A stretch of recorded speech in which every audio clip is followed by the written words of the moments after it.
are back and we have movie suggestions for you.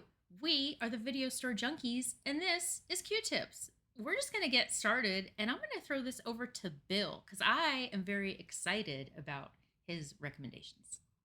Okay, so you got to understand movies that warped my childhood. There's a producer named K. Gordon Murray, and he was like the Walt Disney of Mexico.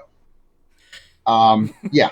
And he made these kids' movies based on fairy tales that he would release, just saturate the market. And then, all you would see is ads for these movies.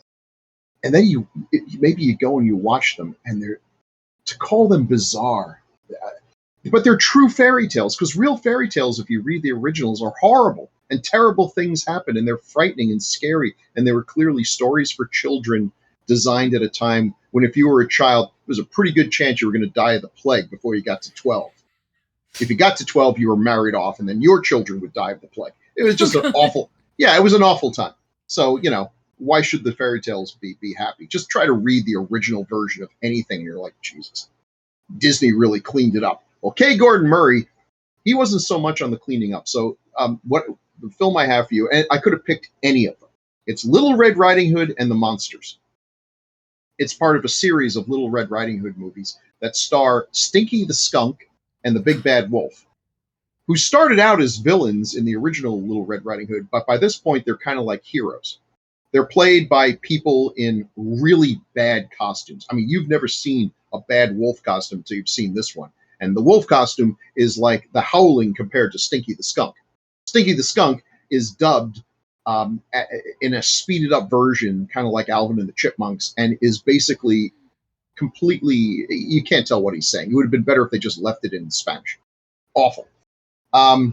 There's also Tom Thumb, but he quickly gets, at some point the good fairy comes along and makes him a normal sized boy. They still call him Tom Thumb, but you're not fooling me. He's just a kid. There's no special effects involved at all here. He's just running around. And he and Little Red Riding Hood. Okay, so the Big Bad Wolf and the Good Ogre are on trial by all the other monsters because they haven't killed Little Red Riding Hood and Tom Thumb. About 2 minutes into it, you realize, oh my God, it's a musical. And the music is, I can't even describe how bad it is. But, you think, they probably had the tune and they had to translate it. And now the words don't rhyme anymore. So what are you going to do? They have an evil witch that is so 100% spot on the witch from Snow White that Disney should have sued. And they're usually pretty good at that. But I don't know how they let this one slip by. And then the other monsters are hunchbacks and Siamese twins and just homely looking people, of which there are many in these films. Wow, will this movie rot your brain? And this is one of the milder ones. Still, people die in these flicks. They really do, and sometimes in terrible ways. And this is, like I said, probably the most friendly, accessible one. Renee, you're going to love this. It's got kids up the wazoo.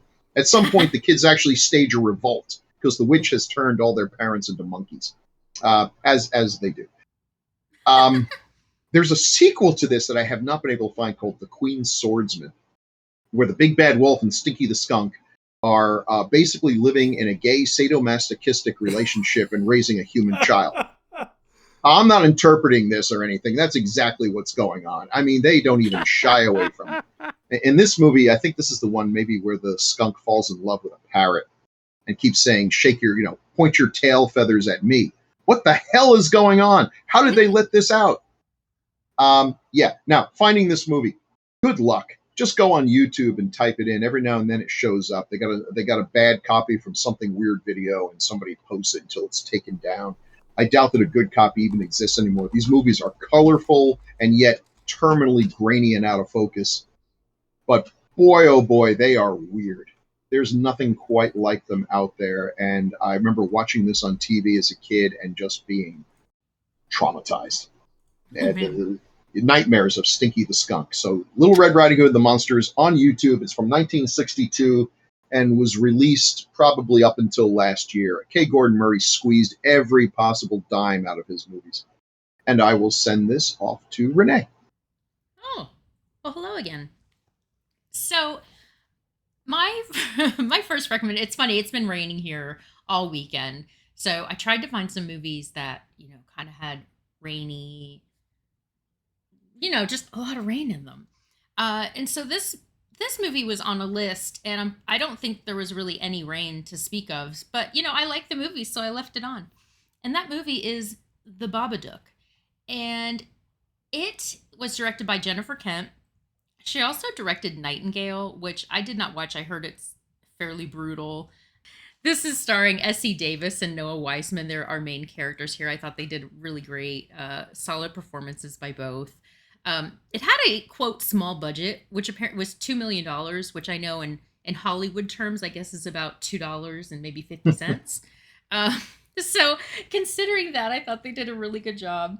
Um, it's basically about this single mother, and her husband died in an accident, and she's just kind of going through it. She's just having a really hard time on her own, and her kid's having a hard time, and she's having a hard time dealing with the kid. And one night she's reading him bedtime stories, and he picks out this book on the bookshelf, and it's has the story of the Babadook. And he's a scary monster man who's going to come and knock on your door, and if you let him in, he will hover over your bed at night. And there's a lot more to the story, and I think you should watch it, and it's available on Shudder. And that is my suggestion. It's called The Babadook. And I will pass this to Zach. Oh, hi. Yeah, so I just wanted to actually confirm. I looked up the Tom Thumb and Little Red Riding Hood. Excuse me, is available on YouTube. It's an actual VHS rip, so enjoy that. And I was actually kind of curious though, Bill. You said you saw this as a kid on TV. Mm-hmm. Channel 5. Channel 5. Yep. 7 years ago, RGD963 commented on this YouTube video. I remember a series of these movies shown on Sunday afternoon on Channel 5 in New York State. Small world. Yeah. Anyways, yeah, I just thought that was kind of funny. I was going to ask you what channel, but there you go. Anyways, so for my pick, so obviously we're coming off of a holiday weekend, so I had a little extra time over the weekend, and I actually did a little bit of a marathon. No, I didn't run a marathon, not the sort of marathon that requires like physical exertion and breathing hard and all that stuff. No, I rewatched Marathon Man. And if you haven't seen Marathon Man, you're probably familiar with some of the scenes in it or some of the lines. Although if you aren't familiar with Marathon Man at all, I actually don't want to spoil too much. But let's just say it's about a guy who he just likes to run. He's training for marathons maybe, and he's also a historian. And well, he kind of gets drawn into a bit of a plot with some former Nazis. And that's all I'm going to say. The cast in this one is amazing. You got Dustin Hoffman, you got Laurence Olivier, you got Roy Scheider, and you got William Devane, Martha Keller. I mean, it's just really, really great cast. And let's just say if you, to some people, this is probably just a thriller or a suspense film, but to some people, it's probably more of a straight up horror film. For some of the scenes. Oh yeah. I don't want to spoil anything, but yeah, if you like 70s thrillers, this one's from 76. It was directed by John Schlesinger and written by William Goldman. So it's a classic for a good reason. So check it out. I hadn't seen it in a while, and it still packs quite a punch. This one is on Prime Video, Paramount Plus. Where else is it? It's Epix and DirecTV. So if you have any of those things, go check it out. It's a good watch. And I will throw this over. Speaking of pains. Speaking of horrible pains, I don't know where I was going with that. Let's just throw it over to Paul. Why, thank you, Zach. Mm-hmm. Why, thank you. Actually, there's a good tie-in with your film. You were talking about Roy Scheider in the 70s and holiday weekend. You know, he's associated with what this 4th of July weekend? What movie? What movie? Why could it be Jaws? Well, that's not the one I'm doing, though. But inspired by Jaws, I'm recommending 2016's Sharkenstein. Yes. Wait, yes. What? Sharkenstein. Oh, Sharkenstein. Okay. Sharkenstein, currently playing on Tubi, Plex, and Vudu. It is by the Polonia brothers. Well, actually, Mark Polonia. Unfortunately, his twin brother, John, passed away in 2007 or 2008 from, I think it was like a heart aneurysm.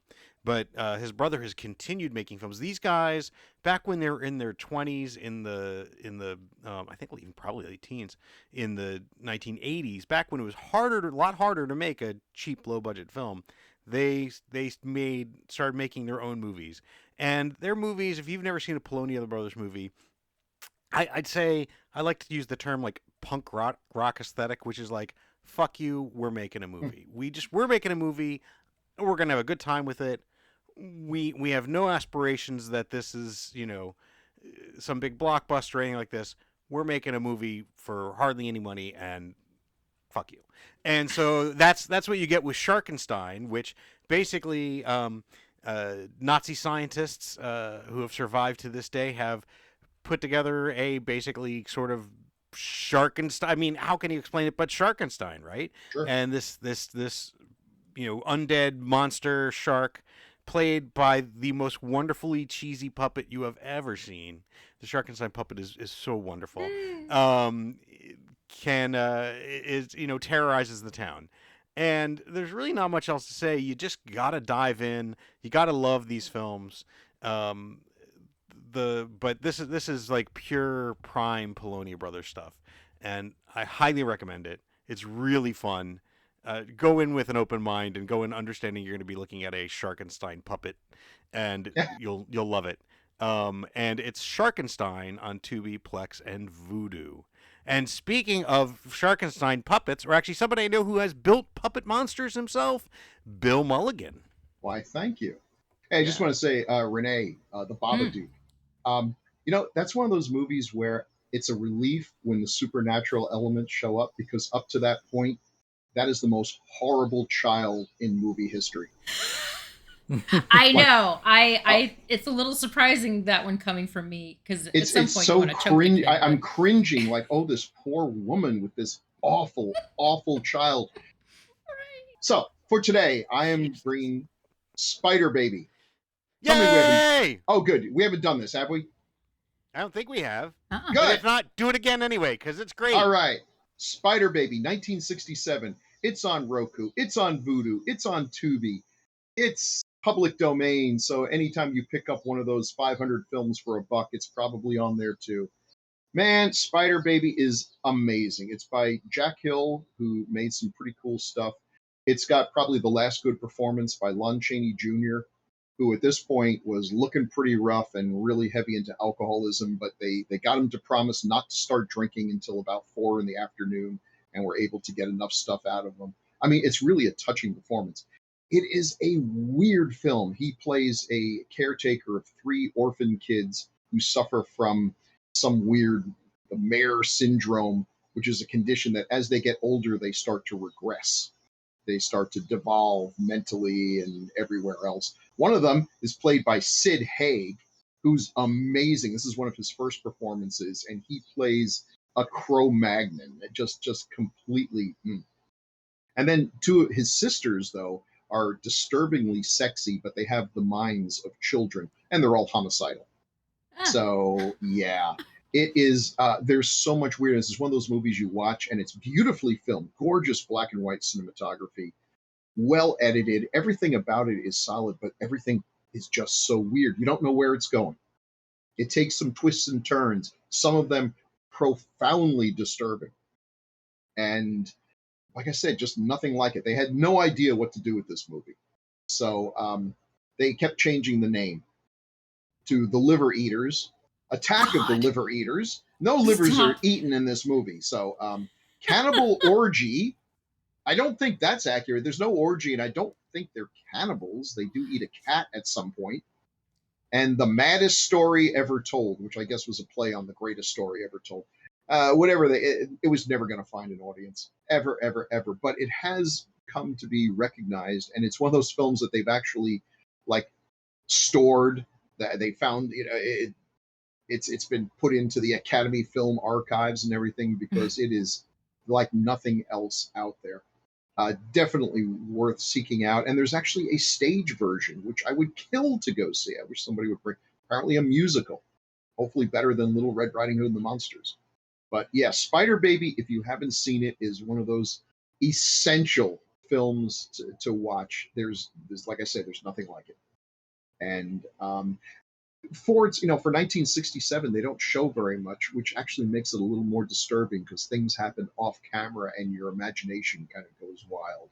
Mm. So yeah, definitely worth seeking out. And I send this back to Renee. Hello. So this movie had so much rain in it, I don't think there was enough left for the Babadook. Anyway, oh man, once I tell you what year this movie was made, I think it's going to make all of us feel kind of bad and old, or sad and old. Either Welcome way. to my world. So this movie is from 2003, and that movie is Identity. It's got a pretty great cast. It has John Cusack, Ray Liotta, Amanda Peet, Pruitt Taylor Vince, Rebecca De Mornay, that's one of Paul's favorites, Clea Duvall, and Jake Busey.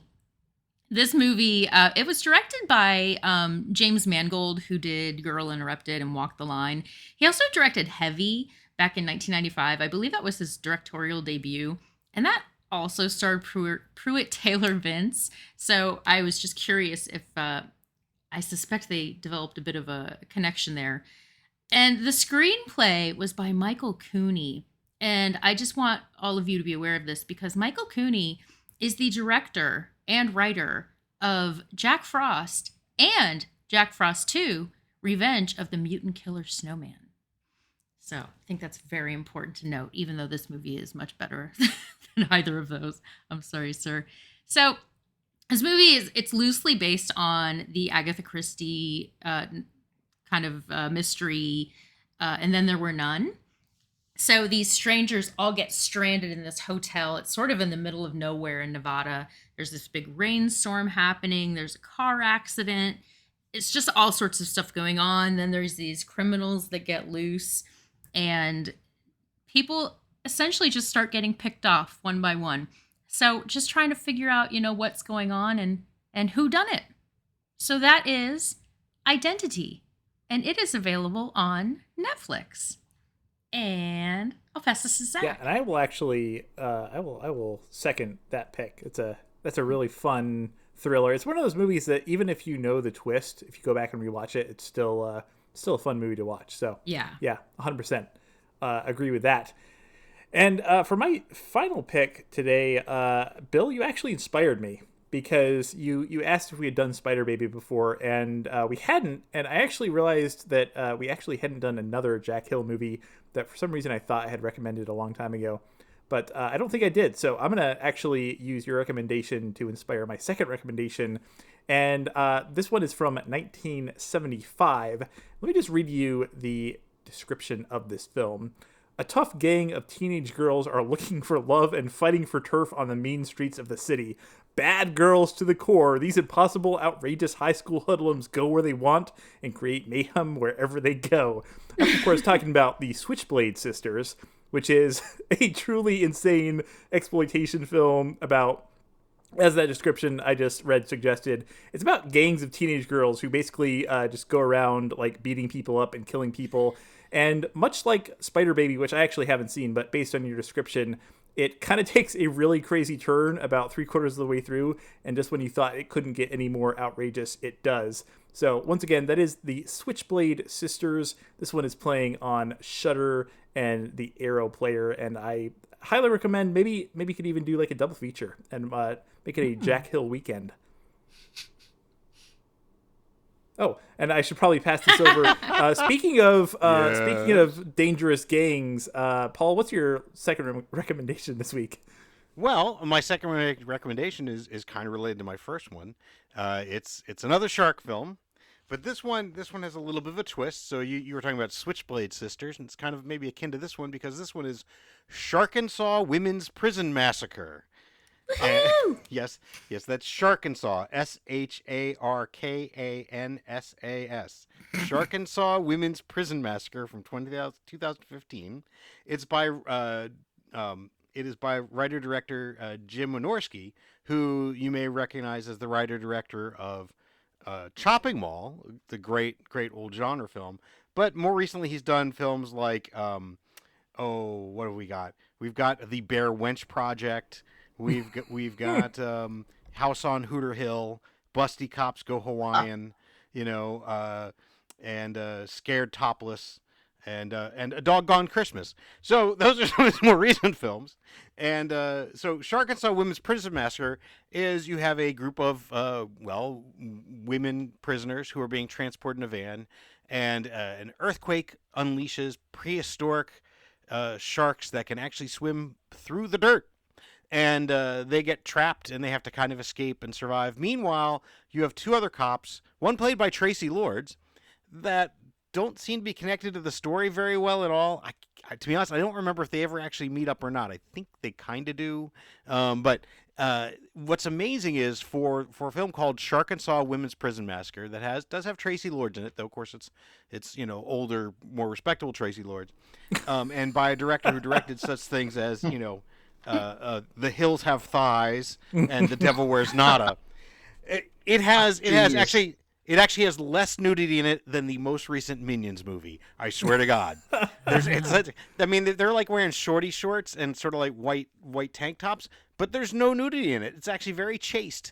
There's people getting eaten by sharks and stuff. Bad CGI sharks, but not to be confused with the movie Bad CGI Sharks. But it is a lot of fun. It doesn't have the puppet. The puppet fun of Sharkenstein, but it does have, it's got CGI sharks that swim through dirt, and just the title alone, how can you pass up a movie called Sharkenstein Women's Prison Massacre, which is currently playing on Tubi, any surprise there, Plex, Shout Factory, Hoopla, and Fandor. And I think that's all we've got. Did we get to go around, do their two things? Well, I just wanted to mention an interesting little connection here because, Paul, as I'm sure you're fully aware of, Jim Wynorski also directed the 2005 classic Alabama Jones and the Busty Crusade. And James Mangold of Identity fame is actually directing the new Indiana Jones movie. So maybe Jim Wynorski will direct a parody of that film shortly. Oh, maybe. Yeah. Maybe.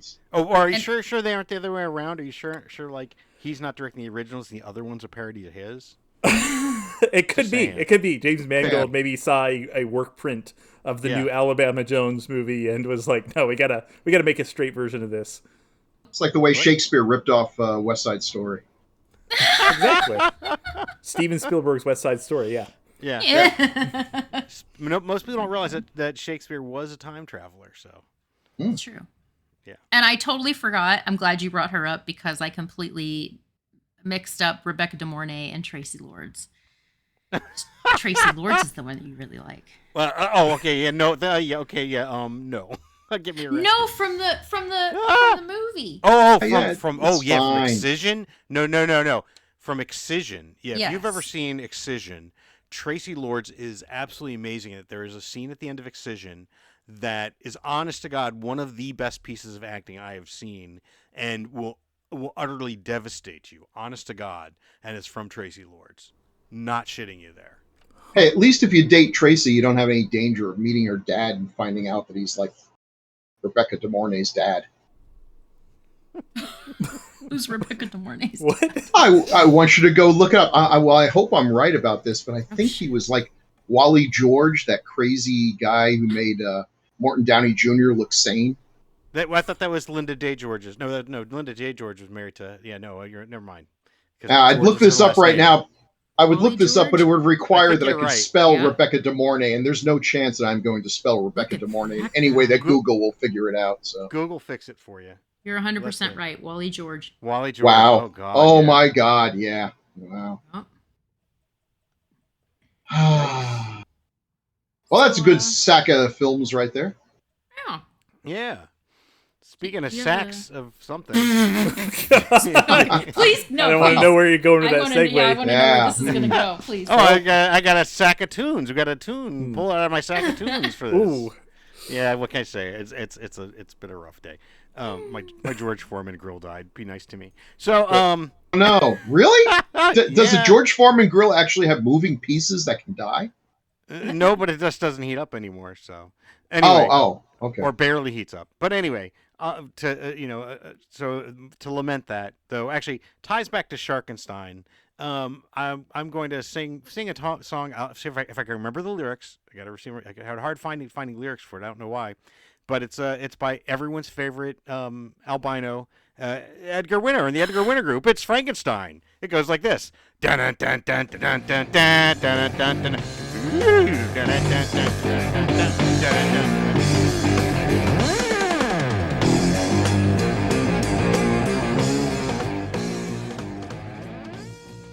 And for the weekend of July 8th, Bill recommended Little Red Riding Hood and Tom Thumb versus the Monsters, available on YouTube, and Spider Baby, available on Roku, Hoopla, Vudu, Tubi, Fandor, Screambox, Classics, Shudder, and Cultpix.